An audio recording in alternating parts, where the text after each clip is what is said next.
Hi guys, in this video I am going to show you best settings for MSI G244F. First talk about brightness 50 to 60. This should provide a good balance between visibility and avoiding eye strain. Adjust based on your ambient lighting.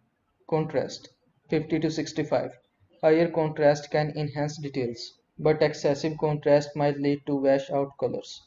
Color temperature 6450K to 6500K. This is considered a neutral color temperature and provide a natural looking image.